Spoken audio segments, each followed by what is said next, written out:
તો દરેક ગામમાં કોઈક ને કોઈક દંતકથાઓ હોય છે, ઘણા બધા કિસ્સાઓ હોય છે, ઘણી બધી વાર્તાઓ હોય છે. અને એવી જ એક વાર્તા, એવી જ એક દંતકથા લઈને મારી ફિલ્મ આવી રહી છે જેનું નામ છે બહેરૂપિયો. અને આજે અમે એક ગામે આવ્યા છીએ, એ ગામના વડીલોને મળીશું અને તેમની દંતકથાઓ, તેમની વાર્તાઓ, તેમના કિસ્સાઓ સાંભળીશું. તો આવો સાંભળીએ આ ગામની વાર્તાઓ.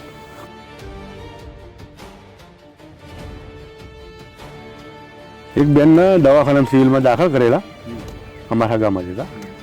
એટલે ડૉક્ટરે ભાઈ મહિના પછી કહી દીધું કે ભાઈ અમને બેનને ઘેર લઈ જાઓ, ખોટો દવાનો ખર્ચો કરાવશો નહીં, બરાબર. એટલે પછી ઘેર લાવ્યા.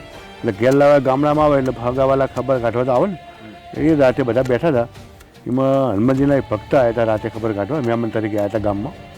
એટલે પછી એ ભંગા ગયા હતા. એટલે બધાને ખબર કાઢીને પછી ટાઈમ થાય એટલે બધા હવે રીતે ઊભા તો થાય, 10 વાગે, 11 વાગે, 12 વાગે.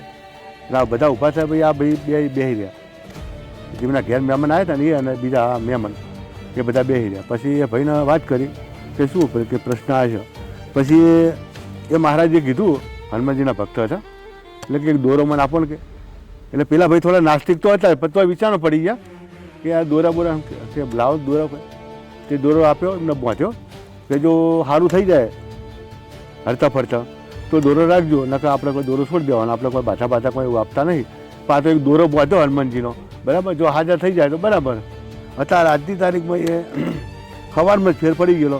ત્યાં દાડામાં તો એ હાથે પોતાની પ્રવૃત્તિ કરતા થઈ ગયા હતા, જે મહિનાથી નહોતા કરતા એ 4 દાડામાં એમને પ્રવૃત્તિ આજની તારીખમાં જીવે છે હાડપોળવાળા.